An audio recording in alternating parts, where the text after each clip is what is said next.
On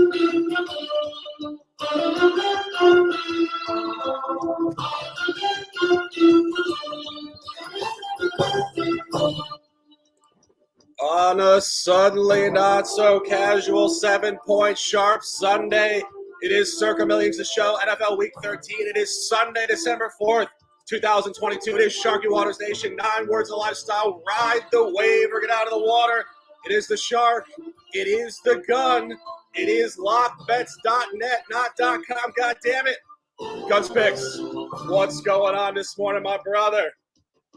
Man, it's a beautiful Sunday here in Maryland. I'm going to be going to the Ravens game. It's going to be an absolutely beautiful, beautiful day for me. Just came off an 8.5 unit banger this week in college football, and I swept NFL last week on the show. So you got to be following us, tailing us.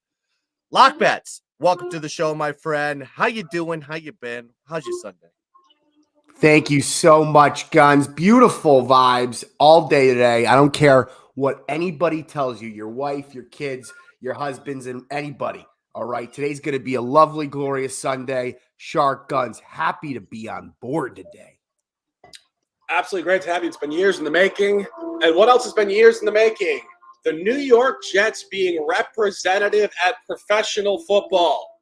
Guns Picks, college hat on, professional football Sunday. The bye hat happens to be on our co-host today. The Jets on the road at Minnesota, an official play. Yeah, we got to be looking at the Jets here. Jets coming off a nice blowout win versus a depleted Chicago Bears team, 31-10 last week, putting up 466 yards of total offense, plus 174 net yards in the win. Pure domination with Zach Wilson sitting on the bench where he belongs. Now, look at Minnesota off a Thursday night football win versus the New England Patriots, 33-26, despite a minus 51 net yard average for the game. You know, there's a lot of things that happened in that game. A questionable catch, no catch in the end zone. Could have changed the game around completely. Now, look at this New York Jets team on the road. They're 4-1 straight up, plus 4-point differential, minus 42 net yard average. Still, there's plus 4 in the point differential. This is due basically to a poor performance on the offensive side. That's what's causing the net yard average to be so low. They only put up 278 yards per game on the road. However, they got a different quarterback starting this week in Mike White. Mike White, who's put up 22 for 28, 78.6% pass completion rate, 315 yards, 3 touchdowns, 0 INTs versus Chicago Bears. We may be seeing the Jets offense turn it around completely in the season with the man from Western Kentucky, the Hilltoppers, the darlings of the G5. But I love this New York Jets team. I love them on the road. You can get them at +3. I got them last night. Bookmaker, FanDuel, MGM, they all have these lines right now. So go look for them. Go shopping. Give me the Jets, +3, 2-unit special. Lock Bets, a fan who has been at numerous games over the past few years. A beautiful hat. Is that corduroy? Give me a couple comments as a fan. What do you think of this game? And then we'll move it on to my first official play in weeks. Yes, Shark. This is, in fact, corduroy. This is, in fact, the bye hat. This is also my trusty bowling shirt. I think the late, great Tony Soprano would have been very proud of a shirt like this. Guys, it's electric right now to be a Jets fan. They have been relying on a league-best defensive unit. This defense is the real deal. The one thing that scares me at night is Justin Jefferson. But you know what? We got a guy named Sauce Gardner who is a certifiable dog. So I love being a Jets fan now. Thank you for the shout out. Corduroy hats on. Let's go. Yes. And segueing out of the AFC East on the road, we are going to the bye hat in the home stadium, Soldier Field, 1:00 Eastern, noon in Chicago. My first official play in weeks, and a lot going on in this game. I like Chicago. I like my guy, Matt Eberflus. Toledo's finest, segueing through the NFL, the defensive position. But what I like here is a generational revenge game. It's a 7X revenge game. Aaron Rodgers has owned the Bears through numerous layers of quarterbacks, Jay Cutler, Rex Grossman, to name a couple. This is where it comes to an end today. We've been seeing this all year with Green Bay. This is a reversal in this division for the first time in 20 years. Minnesota at the top, Detroit very representative, and Chicago following suit at being a much higher quality than previous years. Chicago comes in here on an L5 in this campaign. It's a bye spot within the season, and you really start to go through their home games. This team is very representative at home. Week 1, outright win against San Francisco. Week 2, outright win against Houston. Week 6, the only game this year they have lost at home by over what the spread is today, 4.5 points, 5 against Washington on a short week in Thursday Night Football, where Chicago did actually dominate the statistics of that game, and then come back more so in recent history. Real tight cover against Miami, who is clearly very representative in the playoff race this year, and a tight back and forth loss in Week 10, Sunday, November 13th, 31-30 against the aforementioned very, very skilled uptick Lions. This Bears team is ready to get a win. They're coming off a really lackluster road loss last week against a Jets team who is clearly much better this year without Justin Fields. Justin Fields comes back today. The kid is an absolute A-list athlete. And you start to go through Green Bay's schedule. Green Bay basically does the same exact thing on the road against all different opponent types. Green Bay against the NFC East on the road, won in London, outright loss to the Giants 27-22. At Washington, outright loss 23-21.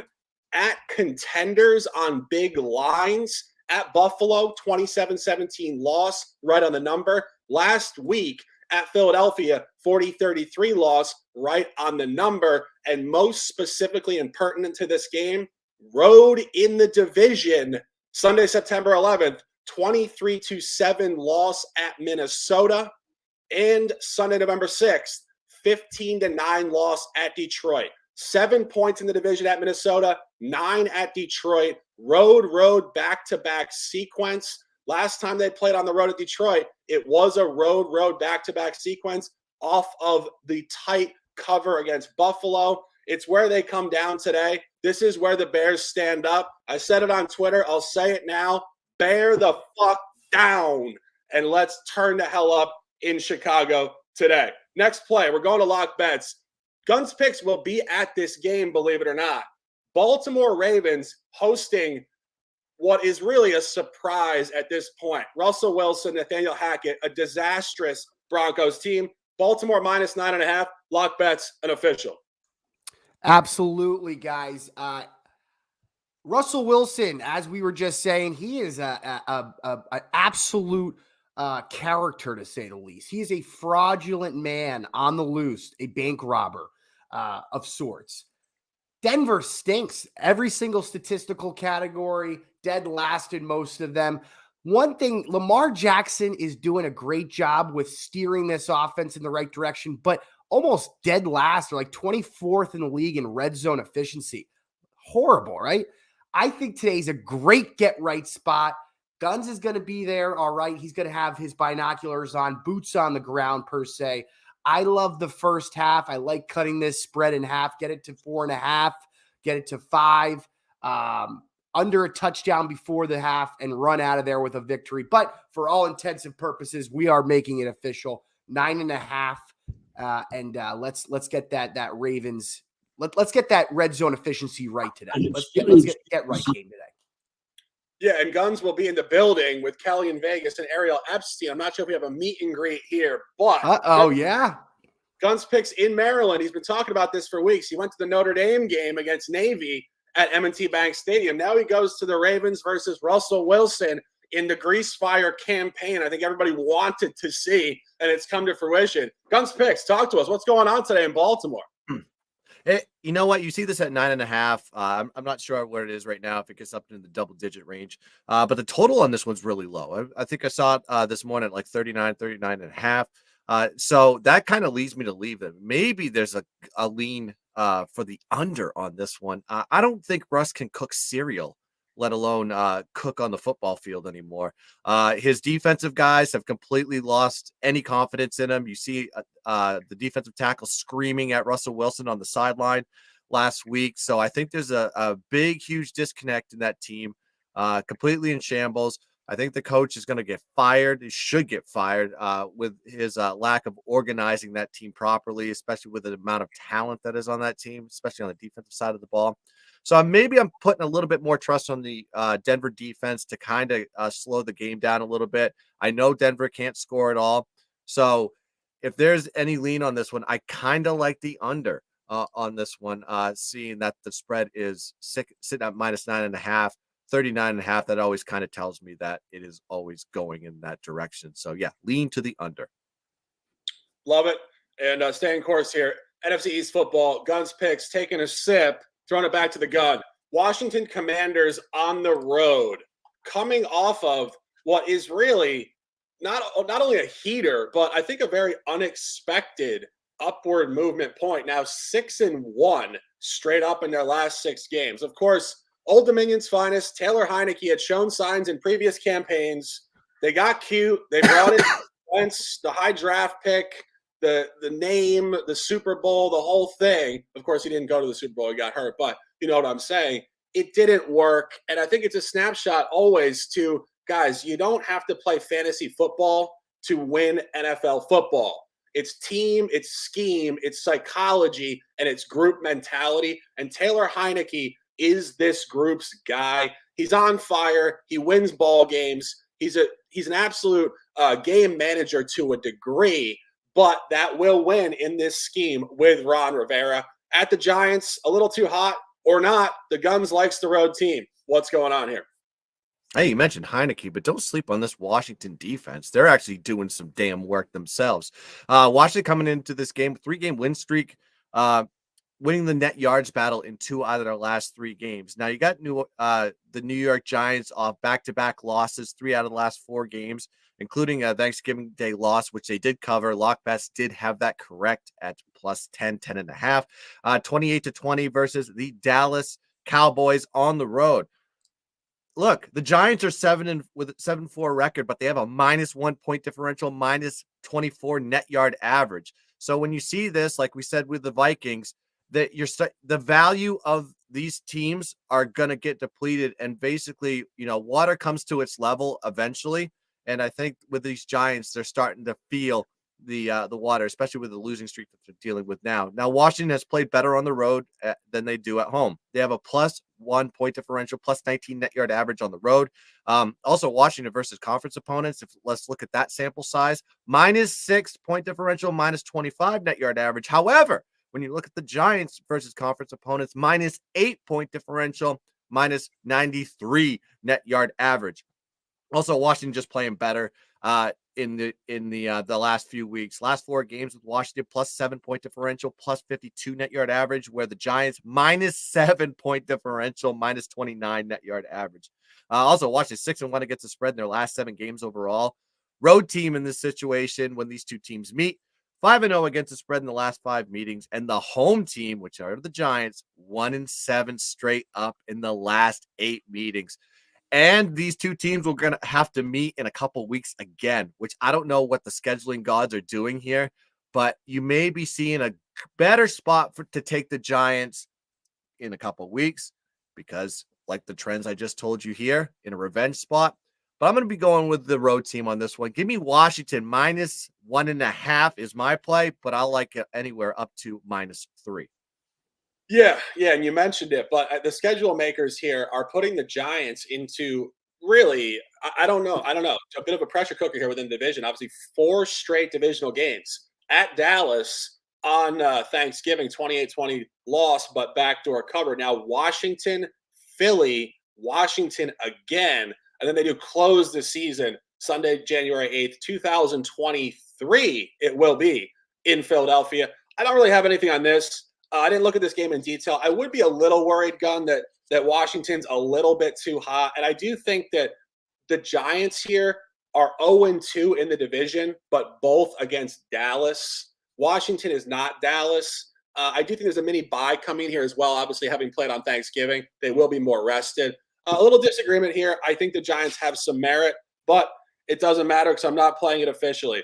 Lock bets. We're going to have disagreement here, but conversation wins in this life. Tennessee Titans on the road, plus 4.5, off an outright loss at the Bird Gang. Talk to me. What's going on here? Okay, so the Titans have been one of my favorite teams this year to ride. Absolute favorite, okay? They've made me more money this year than maybe any other team other than my New York Jets this year, maybe. Last week, I declared them, they're out, all right? Last week, I faded them, went perfect, right? I knew they were due for that loss, okay? Coming on the road to the Eagles, I tend to take every single chance that I can get to fade the Eagles, especially with a hot hand. I mean, they were on top of Mount Olympus for weeks and months. I think this Eagles team is very different without Dallas Goedert. Very, very different. Okay.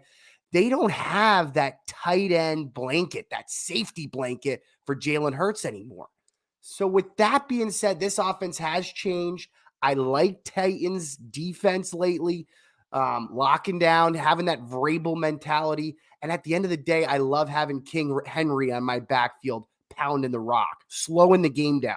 Eagles hate when the game is slowed down. When you collapse this game and you slow down the clock, have it tick down, and the Eagles can't have a running gun, they get a little rattled. With that being said, I love the Titans at 4.5. If you told me the Titans were at 2.5, I'd say I'd be a fool. But 4.5, I love it. It's been official for the last few days. I love the Titans today, but this may ruffle a few feathers because I believe there is a strong point to be made about the Eagles. And with that being said, I hand the mic to Sharky. Yeah, and I think the counterpoint here, I think, really, when you're looking at Tennessee, and we've been talking about this all year, and I know Guns certainly agrees with this angle, as we've been trying to fade these teams all year, and sometimes it just doesn't end until it seems like decades later. And case in point, TCU yesterday finally not covering a spread in the conference championship game. Of course, this is NFL football, but you do find the Tennessee Titans going 7-0 against the spread between weeks 3 and 11. That is actually 8-0 against the spread, excuse me.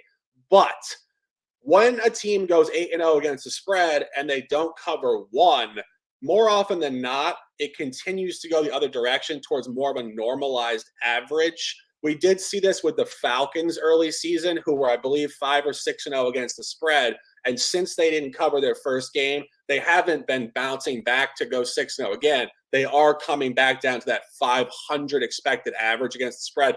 And I think in NFL football specifically, most teams are expected to go 500 or less against the spread. Nobody runs off a clean sheet in the NFL. It doesn't matter if these are the Chiefs or the Patriots. Like, it's just against the spread football, so it has nothing to do with actual straight up win rate. So when teams run off that type of a cluster, they're supposed to just get demolished.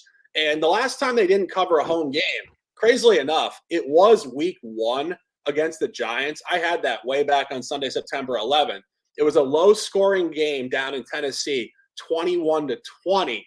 Then they went on the road the following week to Buffalo and got absolutely blown out, 41-7.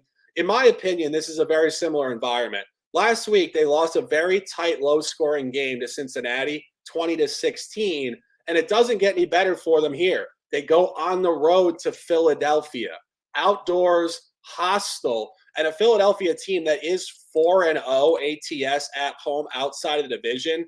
Fairly impressive stuff as well. 40-33 against Green Bay. Hammered Pittsburgh. Again, at the time, we didn't think Pittsburgh was very good. They're showing signs of being better now. 35-13 in week 8. Covered against Jacksonville in a trap rainstorm in week 4. And a blowout in week 2 against the Vikings. I think this is a Bird Gang lean for me. I'm not putting it officially, but I think the conversational spot is leaning me towards the home team here. Guns picks nodding his head. A couple comments on this game, and we'll keep it moving. You know my feelings about the Titans. They're the minus net yard average. I can't believe they're in the position that they're in because based on how their production is from an offensive defensive perspective, this team should be below 500. But hey, things work out their way. The ball bounces certain ways of football. That's NFL for you.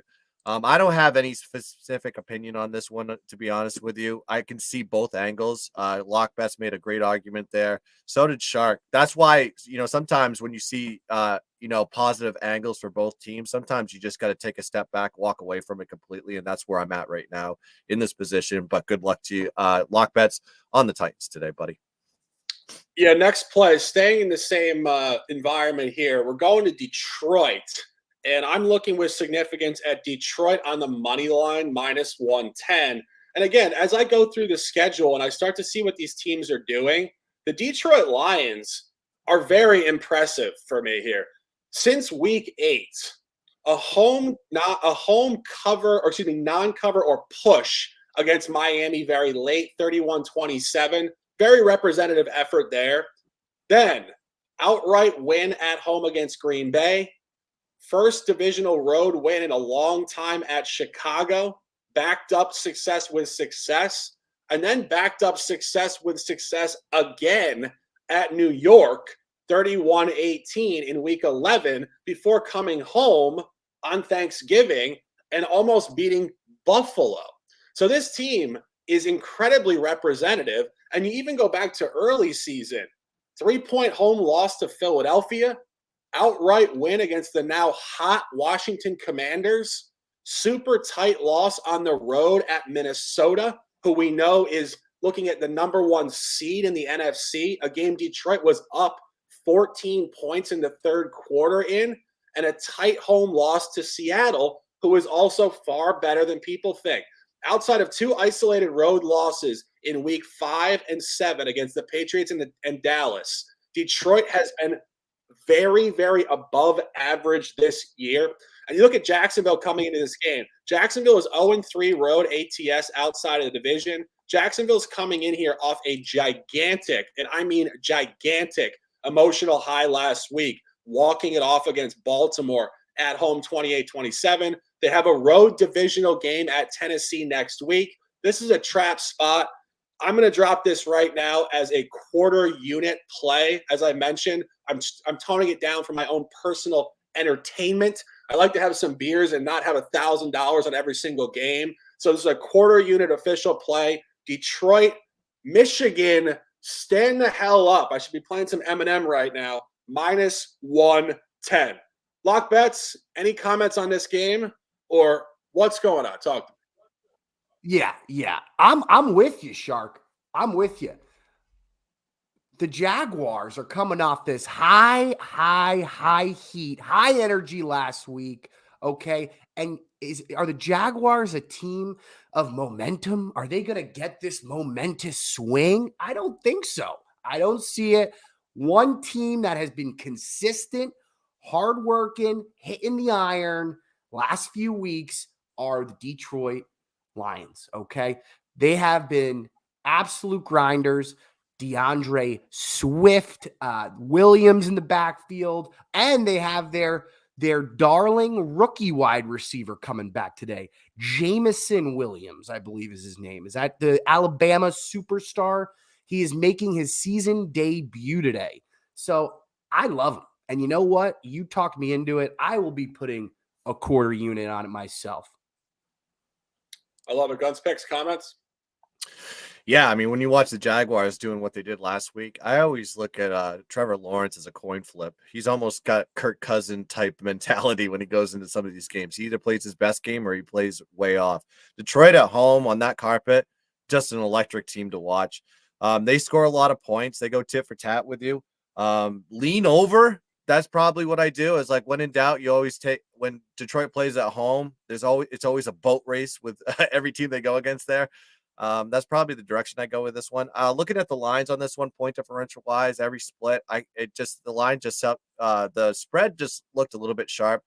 The scenario angle does work for Detroit though, so there is that strong point that Shark just brought up. But yeah, if there was a take that I had on this one, it's probably leaning towards the over. Yeah, next play. I'm dropping this again. A quarter unit play. We're taking the Atlanta Falcons at minus 108 on the money line. And again, there's a lot going on in this game that I think is very interesting. Atlanta Falcons, as I mentioned, ATS darling early season, started the campaign 6-0 ATS. And since then, they have not been nearly as good. But the key point is here, they have developed significant road versus home splits. This team is 0-3 last 3 road. Blowout loss at Cincinnati week 7. Another dud Thursday Night Football week 10 in the division at Carolina. And last week, a really tight non-cover at Washington. However, at home, this team has been very representative. Covered a -2.5 against Chicago week 11, 27-24 outright win. Did push against Justin Herbert and the Chargers 20-17 at home in week 9. And the key point here, the only other time this year, I believe, they found an opponent coming into their home stadium on a road back-to-back. It was San Francisco in week 6 on Sunday, October 16th. San Francisco got hammered in that game, 28-14. This team functions very well in the dome. And you go to the other side of this game, Pittsburgh, as I mentioned, road back-to-back, short week off a win as an underdog at Indianapolis, 24-17 on Monday night. And when you really start to go through Pittsburgh here, you're finding a trap spot similar to what I just described with Jacksonville. Next weekend, home game, probably their biggest home game of the entire season against Lamar Jackson and Baltimore. So you get a road sequence, short week, and you get a look ahead to a huge divisional game next week. I like Atlanta. We're making it official. Quarter unit, -108. Guns picks, anything on this one? I mean, the way Atlanta lost last week, they're gonna have a chip on their shoulder. I mean, on the road to Washington, driving down the field, getting within the 5, and then they decide to throw the ball a la Seattle Seahawks versus the Patriots in the Super Bowl. Interception, game over. This team can play with anybody. They compete. They're feisty. Yeah, if there's a lean on this one, I'd probably say Falcons. Lock bets. I think we had some disagreement here. Talk to me. Sir, the disagreement comes with a man by the name of TJ Watt. He has been back for the Steelers, and really separate the stats with TJ Watt, without TJ Watt. Number 9 in turnovers on defensive turnovers for the Steelers. It scares me. Do I think Marcus Mariota is going to turn the ball over today? Yeah, I do. Is this a game that I'm now probably going to be leaning a little bit less confident in? Probably. But I am I'm holding steady on the Steelers, but for all intensive purposes on this show, I will leave it at that. I do like your angle, Shark, so let's just leave that angle in everyone's heads. But I will personally be going down with the ship if in fact Sharky is on the correct side here. Guns picks, comments. You said it best. Let's move on to the next one. Absolutely. Next one, only the last 1 o'clock game, Browns at Texans. And I don't think anybody ever had this game circled on their calendar as being a marquee matchup, but suddenly this is a marquee matchup for entertainment purposes only. Deshaun Watson against his old team, coming off of one of the most, I would say, bizarre, unregulated, hard to figure out scandals in NFL history, really. I don't think anybody really knows what went down with Deshaun Watson. Obviously, he likes massages, he likes women, and everything else is open for interpretation.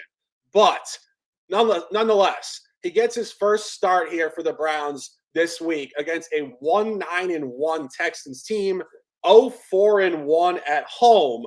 I think this is mostly a narrative cap. Does Deshaun turn up in his first game? Is it motivational versus his old team?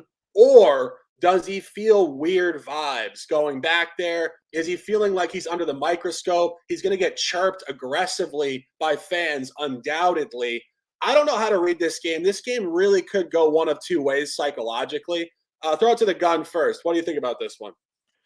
Yeah, I don't know what Deshaun Watson is going to come out there. It's a guy that's been sitting around for 13 weeks and is rusty, and probably has without the reps, he's not going to come out strong. Or is he just going to go absolutely lights out? Just kind of run the offense, let Nick Chubb go behind in the backfield and just do work to these Texas team. I like the Texans to me are just they're the worst team in the NFL. I mean, period. It's like so. Seeing the line here sitting at 8, to me, the sharp, capping mind tells me that this is probably an overinflated line on the fact that Deshaun Watson is playing today. But the other side of me is like, man, the Texans can just completely just eat shit today. So I'm staying completely away from this game. I want to see a sample size with Deshaun Watson in the office before I actually start playing the Browns again. Yeah, I mean, this basically takes on a week 1 environment. It's really, really data deficient. Lockbats, any comments on this one? Yeah, I mean, Shark. For years, when we were former athletes, still athletes in our own right. Imagine taking an entire, what is it now, 2 years without playing a full game. The athletes that we are, and the athlete that Deshaun Watson is, you better best believe physically, mentally, it's all there. But when it's 4th and 1 and you got to get the first down and you haven't done it in 2 years, luckily you got a guy named Nick Chubb, right? Luckily you got a guy named Kareem Hunt. I think it's gonna be a slow moving affair at first, but I tell you what, this guy's a world-class athlete. Okay. I'm not gonna bet against him starting slow, ending slow, turning the ball over. I could definitely see this be a Browns shellacking. The Browns don't need Deshaun Watson right now, to be honest with you. All he has to do is to rely on his players, and we're good. So I think it's a well-oiled machine at this point. I don't think Deshaun Watson has to play lights out for them to win by 8. So I actually have a very strong lean on the -8. I think it's a strong number, and I do think that the public probably will see the 8 and maybe even throw some money towards the Texans at home, which would be great just to even it out a bit. But I like Deshaun Watson today. I like that team. I think they don't need him to play like an all-pro, but he may. So yeah, I like the Browns today. Yeah, I mean, I do think what you said has some merit here, where you say they don't necessarily need him to ball out, because you look at the Texans at home. Their last 2 home games, their last 3 home games outside of the division, most noteworthy week 11 against Washington, they put up 10 points. Washington wasn't particularly convincing themselves with 23, but 23-10 covers a -8. And you go back even further, a game where Tennessee did not play particularly well, but I believe did cover on a short line. Again, Texans 10 points, Tennessee 17, covers the number. And of course, you get Kyle Allen's start too. Davis Mills here on the bench. Kyle Allen last week in Miami, I mean, they were down, 30-0 in the game. And then, of course, Miami just said, they just didn't try in the second half. Miami could have won that game by 70 points. And they said, you know what? We got to go on the West Coast next week. Let's just chill out in the second half. And they almost got backdoor, but still did cover the 14.5 on yet another NFL sharp spread. Good job, odds makers. 14.5, 30-15 finish. How we get there, I will never know. So I do think the lean would be to Cleveland here. And I think Locke makes a great comment. It's not so much about Deshaun Watson. People are going to be talking about that as such an overwhelming talking point within this game. But there are 52 other guys on the team, and this is a professional unit catching upward movement off a win last week against Tampa Bay at home. And speaking of Miami going on the West Coast, 4 o'clock, we're moving to the second slate now. Miami on the road at San Francisco. And you go back to early season, I don't think anybody really would have had this matchup circled as being such a premier matchup. There was definitely upside, but not this level. And that's why the game's at 4:05. In my opinion, this should be a 4:25 showcase game, not a 4:05 game. And you get both teams coming in here on significant winning streaks. Miami on a dub 5, San Francisco on a dub 4. Guns Picks is looking at this game with significance and going to the home locker room. What's going on, Guns? This is the teacher versus the student. This is Yoda versus Skywalker here. Mike McDaniel going up against his former boss, so to speak here. Listen, I like the 49ers on this spot, -4. And I'm seeing it right now at the line, -4.5. I still think that, San Francisco is probably going to win by 7 or more on this one. Miami on a 5-game winning streak, back-to-back home wins versus Cleveland and Houston. I mean, who cares about these two teams? They beat Houston 30-15, but like Shark said, they basically took the second half off and let Houston come back into the game. This is going to be a long homestand for San Francisco. This is the second game in 3 out of 3 straight weeks are going to be at home. They have a plus 7 point differential at home, plus 70 net yard average in Levi Stadium. So take that into account going into this game.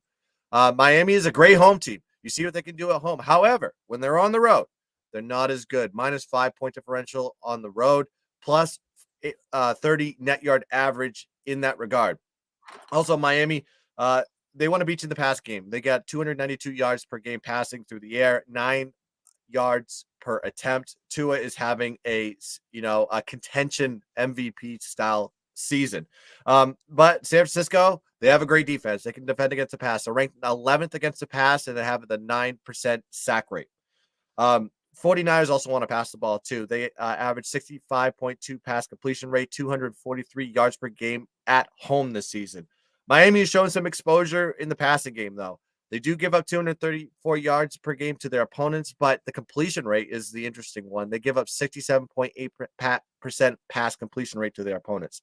San Francisco, 7-2 against the spread in their last 9 home games, 16-7 against the spread in their last 23 games overall. Miami is 0-3-1 on the road versus teams with a winning record. So take that all into account. I think it's going to be a 49ers type of day. I got it at -4.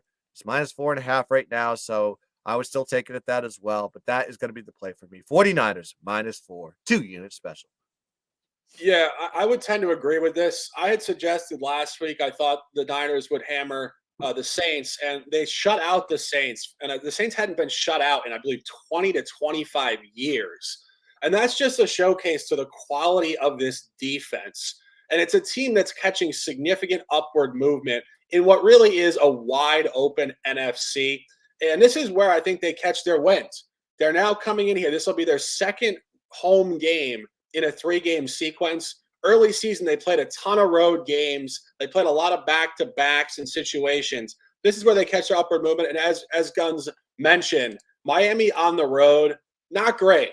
Non-cover at Chicago, very fortunate to cover by a hook at Detroit, blown out at the Jets, blown out at Cincinnati. Only convincing effort this year, if you can even call it that on the road, was week 2 at Baltimore. And why I said if you can even call it that, if you remember that, Miami flurried back in the fourth quarter. Baltimore was up in that game by double digits, and Miami was very fortunate to backdoor the game.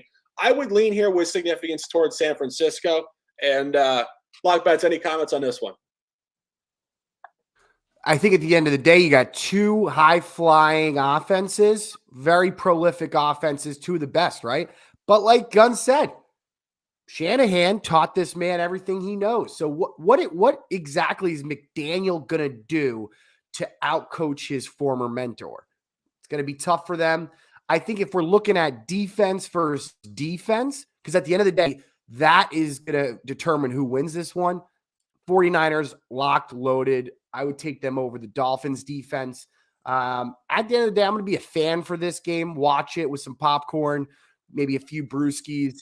I could see both angles, but I do have Guns' side here. I probably will end up tossing a quarter or two on the 49ers with that spread. I think they're a little bit more well-geared for this showcase. So, yeah, I'm with you. 49ers all day. Yeah, and I had mentioned I was wondering why this game was not the 425 showcase game, and I quickly realized why it is not. Rematch of the AFC Championship game, Paycor Stadium, Cincinnati, Ohio. Guns Picks will be in the stadium within this division, but his bank account is in the home stadium in Cincinnati. Cincinnati catching 2.5 points here. Kansas City on the road, 9-2, 4-1 overall. Guns Picks, an official. I see 107 of you guys watching this live. We appreciate you and thanks for the support. But make sure you hit the like button and make sure you subscribe to the Dad Bods YouTube channel so you get all the content that we put on this channel. But let's talk about the Cincinnati Bengals and why I like them at +2.5 today. You got Kansas City, 5-game winning streak. They're playing red hot football right now. They're coming off a 26-10 win over the LA Rams, the Super Bowl champions that are playing less like the Super Bowl champions this year. Dominated them in the net yards, +239 in that regard. Cincinnati also on a nice little heater there. 3-game win streak coming off back-to-back road wins. With especially a win over Tennessee, 20-16 last week, +30 net yards for the game. Cincinnati is a monster at home. They have a +12 point differential at home, +179 net yard average. I know Kansas City is also good on the road, but this is just a different Cincinnati team that just seems to match up really well versus Kansas City. Kansas City has done well versus non-divisional opponents as well. I mean, I'm sorry, Cincinnati's done well versus non-divisional opponents, +10 point differential, +64 net yard average. Cincinnati plays KC in both contests last year. They beat them against the spread, beat them straight up. And also KC has actually lost 6 out of the last 7 versus Cincinnati, which I thought that was interesting because people use the angle double revenge and all this stuff. It's Cincinnati just can match up with KC well, and they can just beat them in their own game. Cincinnati has an offense. Jamar Chase is going to be playing today, so he's back in the offense. Joe Mixon's not playing, but they have a guy named Samaje Perine that basically gives them the production that they need in not only the passing game, but also in the running game.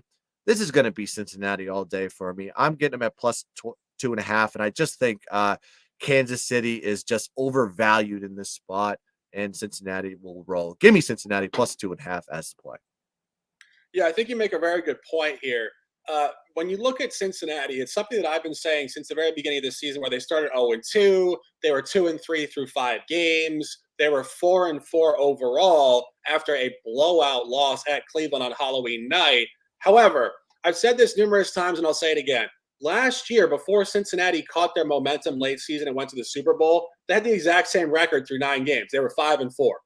And I said, I think they're the natural procrastinating type. And what I mean by that is, in life, doesn't matter if you're a pro football player or you do anything else, certain people like to get a project and get out ahead of it and do it right away. And some people say, you know what? I know I can do this. Well, I need to, when it comes down to the deadline, I'll jam it and I'll do it right at the end of the game and I'll do it at my absolute best. I got to say, I'm one of them. I was definitely not the guy that would take a project and do it the first day. I got a month. You better believe I'm doing it the day before. And I see Joe Burrow and these boys, and I know exactly what that means. And it means you're skilled, you're talented, you know you're going to turn up when the pressure's on. They like pressure.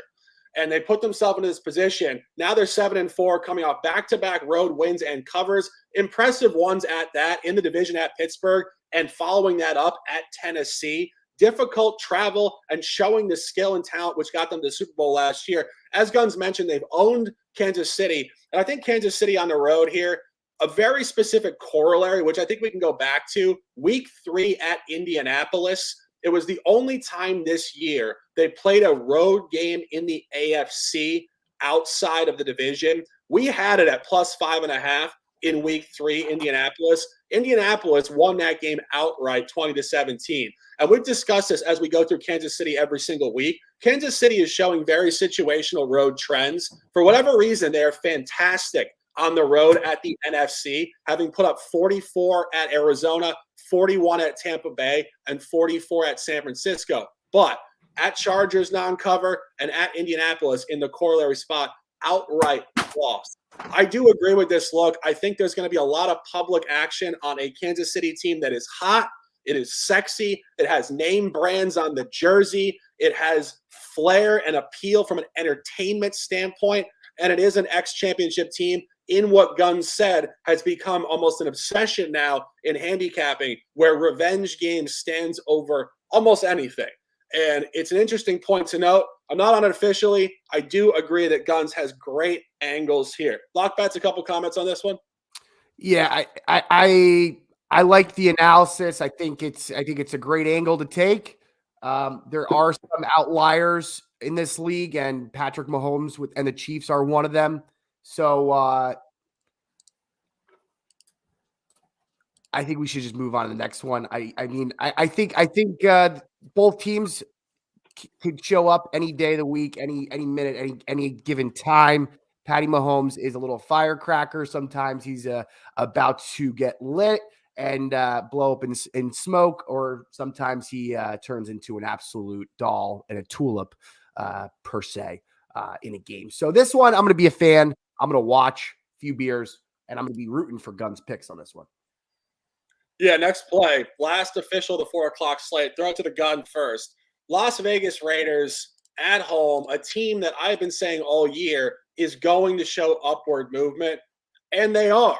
They are. They're at a dub two straight impressive road wins. I got to say it. We said it last week when we were talking about Denver, and somebody was saying, Denver is just complete trash. And I was saying, no, they had the top rated DVOA defense in the league. So for Las Vegas to go in there in the division and win at Denver, highly impressive. And then to stay on the road to Seattle, notoriously loud building, road back-to-back to win again against a Geno Smith rejuvenated campaign. This is a team that's showing significant upward movement. They come in here against the Chargers. They get a revenge game. They get a divisional line number, and they get what I talk about every week. You don't get a lot of environments in NFL football where the same teams play each other within the same season. It's only divisional games, and it's only divisional games part 2, and revenge games are better. This is a line number. In week 1, the Chargers did lose a non-cover at 3.5 at Los Angeles, 24-19. That was a game the Raiders could have covered. They had an opportunity to get a 2-point conversion right at the end of the game. They did not get there. They come home here, and they catch the Chargers really in a tough spot. Road back-to-back. Yet another road close cover. This team is playing with fire on the road. Their last 4 or 5 road games at Cleveland, win by 2. At Atlanta, push the spread by 3. At Arizona, win by 1, and a cover by 1 point against San Francisco. They're sharp on the number. It's their second divisional road game of the year. They did cover at Kansas City. Similar to what Guns was saying about Kansas City and Cincinnati, Chargers also play the Chiefs very, very well. So I don't think that's symptomatic of this. Las Vegas at home, upward movement. I'm on it yet again, quarter unit on the money line officially here because we got this earlier this week. And we talk about this. We want to give you guys the current line, but we also want to let you know, as professional gamblers, we're not always waiting to the last minute to get the worst line. We are on this at -1. I'm dropping money line 135 now, and I believe there is full alignment from the gun. Yeah, full alignment. I actually got it at -2, but -3 on this one it's still the same. I think you can take the Raiders on this one. And I thought it was kind of interesting that they're sitting here as the favorite, despite the questionable Josh Jacobs injury.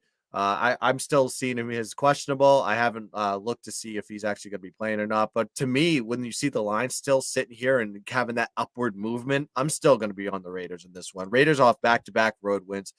Denver and Seattle. They absolutely dominated Seattle, 40-34 plus 204 net yard average for the game.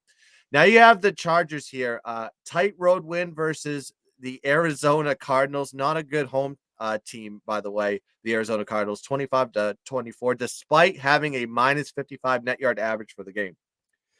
Moving into the last 4 games, look where the Raiders are at. They have a 0-point differential plus 26 net yards. And then you look at the Chargers, they're -1 point differential, -76 net yard average. Granted, you got to look at the competition that they played with the Chargers. They played San Francisco and KC. Now let's go into how they play in division. You have the Raiders versus divisional opponents, +3 point differential, plus 37 net yard average, whereas the Chargers +1 point differential, +9 and +9 net yard average. Also, the Raiders 5-1 against the spread versus divisional opponents, which I thought that was kind of interesting. And it's also a revenge spot. Shark just said it. The Raiders lost to them in week 1, 24-19.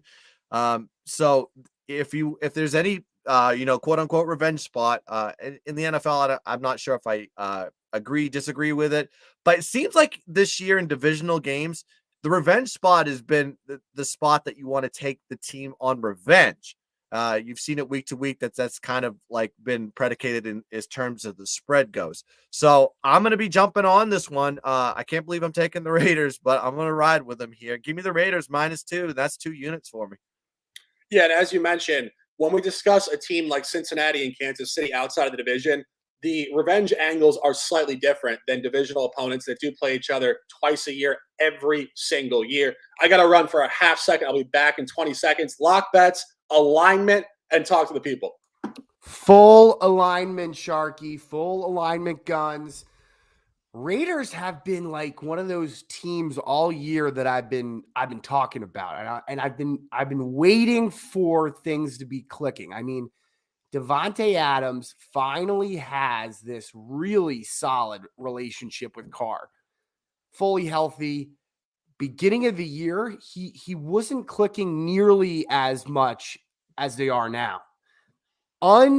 Absolutely uncoverable. You cannot cover the guy. You mix in Josh Jacobs. I mean, he went for like 250 last week or some shit. If you have a steady running game and you can give the ball to Devontae Adams, that offense will be prolific, will be spectacular to watch. The Raiders are now. They are living in the now. Things have finally come to fruition with Josh McDaniels. I love the Raiders today with my smash spot on Thursday when Guns and I talked on our podcast, the Dad Bods. I'm staying steady. Love me the Raiders. So full alignment. Yeah, and again, the final point I'll make on this, go back to last year. We discussed this early season. This is a playoff team from last year who upgraded their roster, and they had lost so many close one-possession games. They've been awful on the road. This is where they stand up 100% today. The only three-way alignment play of the entire show. Final play of the 4 o'clock slate. Divisional battle, Seattle versus the Rams. As Guns mentioned before, I don't think anybody saw the Rams going this direction in this campaign. I think people intelligently had suggested they probably wouldn't win another title this year, but I don't think people had them going 3-8. Stafford hurt. Sean McVay making all these comments about how this is the most difficult season he's ever had as a professional football coach, dating back to when he was a video coordinator for the Bucs years and years ago. I mean, this is just insane stuff, seeing this team now on an L5 and a 3-8 spot. I mean, they come home here off really another egregious backdoor cover in the NFL last week against Kansas City, where they were getting 15.5 points, and they did somehow lose the game by 16, right on the number to not cover. A late deflected pick by Bryce Perkins, and KC with a garbage field goal. If you were betting Kansas City 15.5 there, man, run cleaner, please. You have to get a turnover. You have to get the field goal. You win by a hook going away. Congratulations. But I'll throw it to the Gun first. Give me some comments on this one, and we'll flow through it. I mean, the news that came out yesterday was that Matt Stafford is on the IR, so he's not coming back this season. So you're going to be looking at the backup quarterback all season long. I'm not sure if that offense is going to be clicking with them. Defense is still reasonably good, but when you're on the field, probably 75% of the time, which I think the Rams are going to have to prepare themselves for that with not having their guy Matt Stafford back there. This is just for this Rams team, like I just don't want to play. I don't want to bet on any more of their games. I just kind of want to just pass every time I see them. I know Seattle is coming off a dramatic loss to the Raiders, where they got severely dominated on the net yards. So that's got me a little bit nervous too, as far as are their offense hitting that down skid roller coaster that some teams hit late in the season. Maybe. I don't know. This is just a game I have no interest in, and I'm just going to completely pass on it. There's too many other good games on the board. Yeah, Locke. Yeah, I mean, I think I probably would lean the plus points here with the Rams. But then again, you don't have Aaron Donald. It's messy, man. You don't have Stafford. I'm not gonna watch this game. Okay, I will confirm that, and I won't bet on it. Yeah, and I do think you get a mini buy low here for Seattle. I mean, Seattle's coming here off an L2. They lost a really tight game in London in Week 10 to Tampa Bay. Last week, yet another really tight loss in overtime to Las Vegas. They come in here on the road. I mean, they were not great road divisional in Week 2. They got hammered at San Francisco, but this is not even close to that. They're 2-0 in the division since, 2 covers against Arizona. I do think if you go back to last year within the division, we're reaching for information here, but the Rams did beat Arizona twice last year. Most recently, it was in LA in SoFi Stadium. It was 20-10 on a Rams -7. And when you see that within the division, when a team wins by 10 and a 7, and it flips the complete other direction, a 14-point swing against and 17 versus the outcome, the line is telling you a Seattle story here. And I think Seattle off an L2, mini buy low, obviously playoff aspirations, which most people did not think were going to happen to Geno Smith and Pete Carroll here in a rebooted team. I would lean Seattle here laying the points, but as Guns mentioned, this game is it's one of the worst games to cap on the entire board.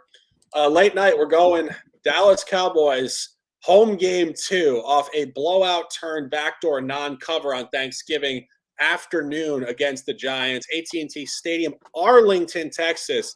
Cowboys -10.5. Colts come in here. Interesting spot. Guns, a couple comments, and then we can jump off it. Yeah, this is a game I guess I'll have to study a little bit more as we get past the afternoon slate and I get home from the Ravens game. But you have the Colts coming off a loss, Monday Night Football, short week, whereas you have the Dallas well rested coming off Thanksgiving, non-cover but a win.